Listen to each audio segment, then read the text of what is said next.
Hi guys, कैसे हैं आप? I am Vikrant, you are watching target Vikrant channel. आज का हमारा टॉपिक है यूपीएससी की किताबें, यानी यूपीएससी के लिए बुक लिस्ट बता रहे हैं हम आज आपको कि कौन कौन सी किताबें आपको यूपीएससी के लिए पढ़नी चाहिए। यूपीएससी की तैयारी करो, चाहे यूपीपीएससी या चाहे टीसीएस की तैयारी करो, उनके लिए कौन सी मेन बुक्स हैं जो आपको पढ़नी ही चाहिए।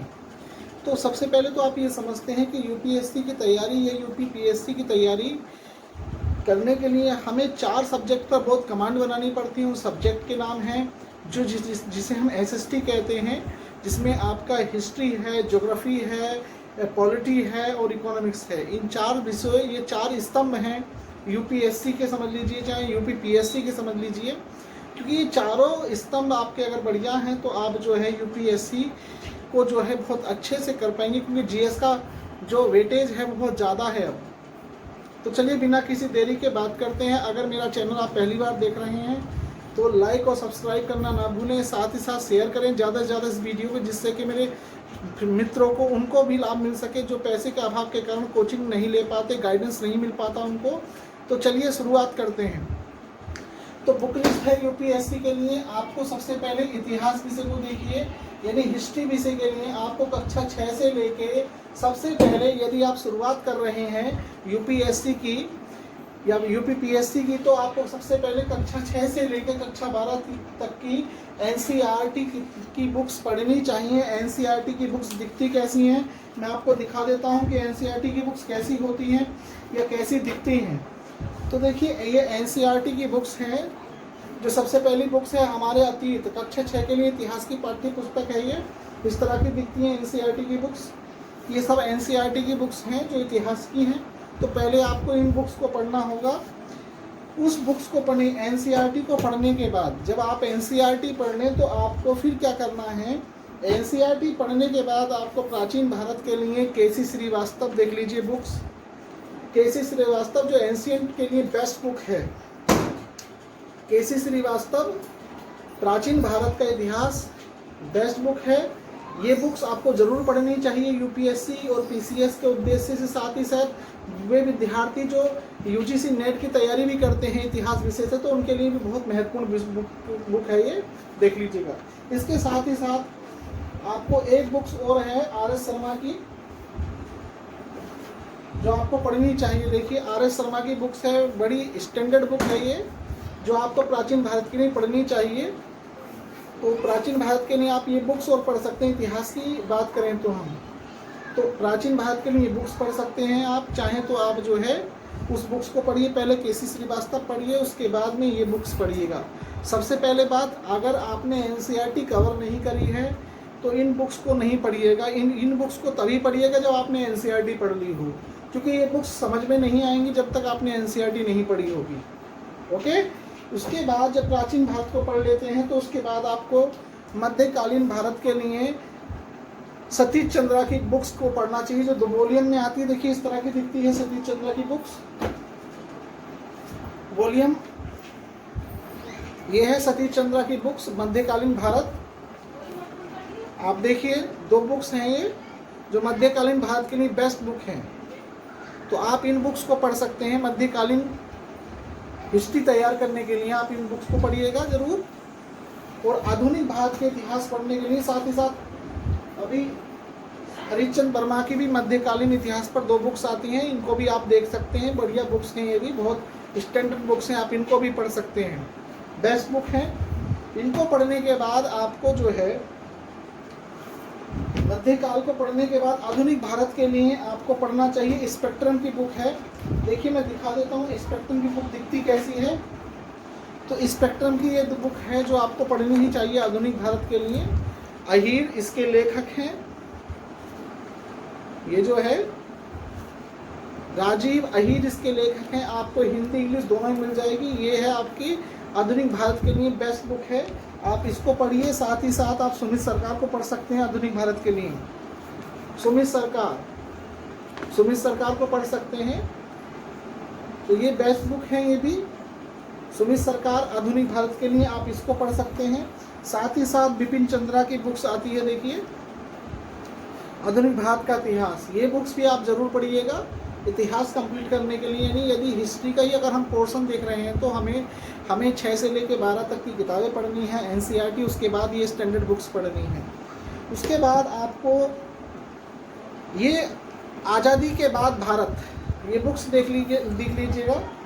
बिपिन चंद्रा की बुक्स है आज़ादी के बाद भारत, देखने में ऐसी है जिससे कि आपको थोड़ा सा आइडिया हो जाए। तो ये बुक्स भी बहुत बढ़िया बुक्स है।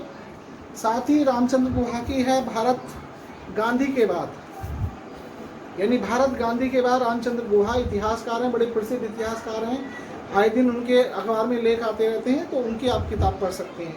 ये किताबें पर्याप्त हैं काफ़ी। और साथ ही साथ वर्ल्ड हिस्ट्री अगर पढ़नी है आपको, तो वर्ल्ड हिस्ट्री के लिए आप जैन एंड माथुर की बुक्स आती है वर्ल्ड हिस्ट्री के लिए, जैन एंड माथुर। मैं दिखा देता हूँ आपको कैसी है वो बुक्स देखने में। जैन माथुर की बुक है वर्ल्ड हिस्ट्री के लिए, ये वो बुक है जो आप पढ़ सकते हैं। जैन माथुर की बुक है जो आप पढ़ सकते हैं हिस्ट्री के लिए। इसके अलावा उसी के बाद अगर दूसरा विषय है आपका ज्योग्राफी, तो ज्योग्राफी में सबसे पहले आपको वही करना है, कक्षा 6 से लेके 12 तक की आपको बुक्स पढ़नी है एनसीईआरटी। जब आप एनसीईआरटी कंप्लीट कर लेंगे तो आपको जाना है एक बड़ी ही स्टैंडर्ड किताब ज्योग्राफी की, चाहे तो आप ले लें माजिद हुसैन को या फिर ले लें महेश वर्णवाल को। या तो माजिद हुसैन पढ़िएगा या महेश वर्णवाल पढ़िएगा जरूर। महेश वर्णवाल की है, ये देखिए भूगोल की पुस्तक है महेश वर्णवाल की, बड़ी बेस्ट बुक है, जो स्वयं एक आईपीएस अधिकारी रहे हैं। भूगोल एक समग्र अध्ययन। तो सबसे पहले आपको एनसीईआरटी का कवर करनी पड़ेगी कक्षा 6 से 12 तक की। हिंदी इंग्लिश दोनों मिल जाती है किताबें। तो जो आपकी लैंग्वेज हो, जिसमें आप कंफर्टेबल हो, वो बुक्स आप ले सकते हैं। तो ये किताब पढ़ सकते हैं, या ये नहीं ले सकते, अगर आपको ये किताब नहीं लेनी तो दूसरी बुक वो है माजिद हुसैन की पढ़ सकते हैं आप। तो ये किताबें पढ़िए। साथ ही साथ ऑक्सफोर्ड का आप जो एटलस ले लीजिए, जो आपकी बहुत मदद करेगा। ऑक्सफोर्ड का ले लीजिए या नील स्वान का ऑक्सफोर्ड ले लीजिए। ऑक्सफोर्ड का बेस्ट है वैसे तो ऑक्सफोर्ड का आप ले सकते हैं एटलस।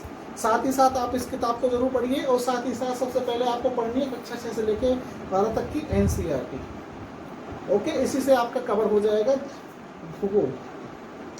उसके बाद हम बात करते हैं इंडियन पॉलिटी की। तो इंडियन पॉलिटी यानी इकोनॉमिक्स की बात करते हैं, तो इकोनॉमिक्स के लिए कक्षा 9 से लेकर 12 तक की एनसीईआरटी पढ़नी है आपको, यानी 9 से पढ़नी है।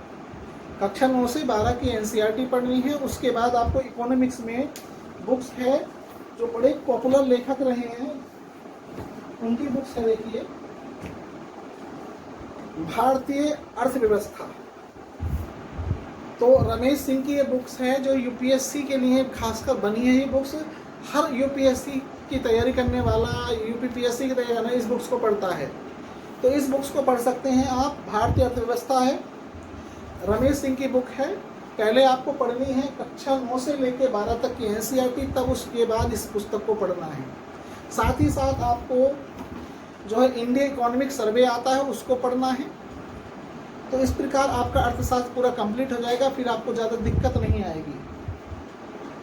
अब बात कर लेते हैं इंडियन पॉलिटी पर। तो इंडियन पॉलिटी के लिए एक वरदान बुक है एम लक्ष्मीकांत। देखिए कैसी दिखती है एम लक्ष्मीकांत। ये है एम लक्ष्मीकांत की 2 बुकें आती हैं। या तो आप एम लक्ष्मीकांत को पढ़िएगा, इंडियन पॉलिटी पे है। इंडियन पॉलिटी और इंडियन गवर्नेंस 2 बुक्स आती हैं इनकी। तो पहले आपको क्या करना है, अगर आपको एनसीईआरटी भी नहीं पढ़े, इस बुक्स को पढ़ लिए, बाइबिल है समझ लीजिए। पॉलिटी इससे बच के नहीं जा सकती। तो इंडियन पॉलिटी के लिए बेस्ट बुक है एम लक्ष्मीकांत, ये किताब आप ज़रूर पढ़िएगा। साथ ही साथ आपको क्या करना है, जो भारतीय कला एवं संस्कृति है, भारतीय कला एवं संस्कृति के लिए आपको पढ़ना चाहिए नितिन सिंघानिया की बुक है। देखिए इस तरह से दिखती है। भारतीय कला एवं संस्कृति के लिए नितिन सिंघानिया की बुक है जो इस तरह से दिखती है, आप इसको पढ़ सकते हैं, बेस्ट बुक है। साथ ही साथ आपको ये भी ध्यान रखना है, इसके साथ आपको अब विज्ञान के लिए या पर्यावरण के लिए आप जो है ये बुक्स पढ़ सकते हैं। देखिए मैं दिखा देता हूँ आपको।